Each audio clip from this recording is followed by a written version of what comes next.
if you're always thinking about what they want for you. And there's no shortage of them. They're called relatives. I'm going to write a book someday that's going to be called Your Friends Are God's Way of Apologizing for Your Relatives.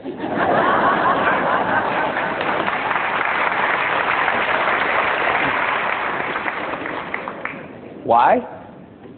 Because, by the way, I gave this same talk to your relatives and they applauded even louder. Okay? Because a friend is someone before whom you can think aloud. A friend is not someone who makes demands on you and tells you what you should be doing or what you shouldn't be doing. There are very often, because we believe that we're related to people, we have talk, and then what happens with us is that we start talking to other people about what they want for us. And we despise what they want for us. We get angry at them for even wanting that for us, and then we get surprised when what they want for us keeps showing up. See, self-actualizing people, Abraham Maslow once said, the difference between self-actualizing people, the highest functioning people, and everybody else is that self-actualizing people must be what they can be. Self-actualizing people must be what they can be. What can you be? What can you be? And I'd like to suggest to you that if you look, I'm going to take a pair of magical binoculars now.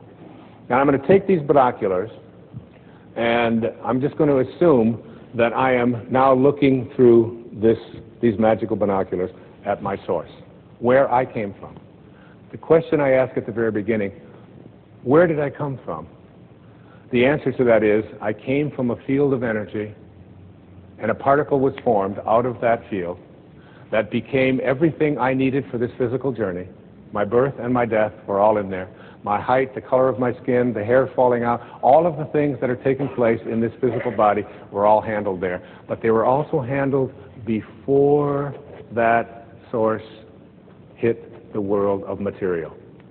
And when I shift and understand that what I came from, what I'm looking for here, I'm looking to see, what does it look like? What does this look like? I call these in the book, in The Power of Intention, I call them the faces of intention. The 7 faces of intention. And any time in your life when you are not in harmony with these 7 faces, you are stopping the miraculousness, the miracle, the mystical mystery that you are, that not only decided the shape of your eye before it became a particle, but decided the shape of your life as well. You came here from a field of energy that has no limits. The first of these 7 faces is called the face of creativity, or creation.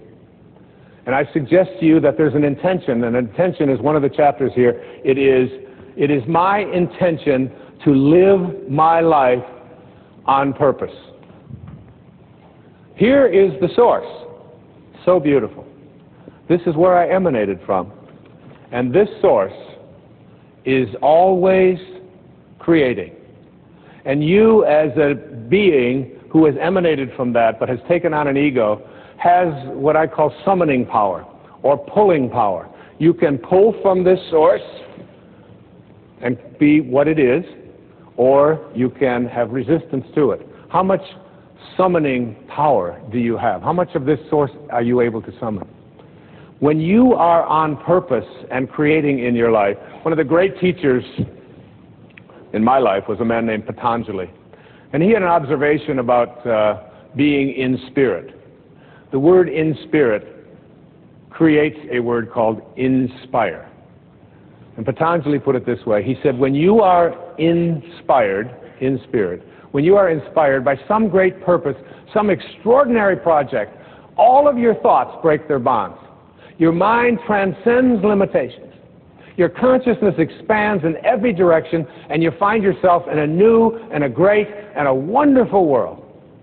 And then he said something so powerful. He said, dormant forces, like forces that you didn't think were accessible to you, dormant forces, faculties, and talents come alive.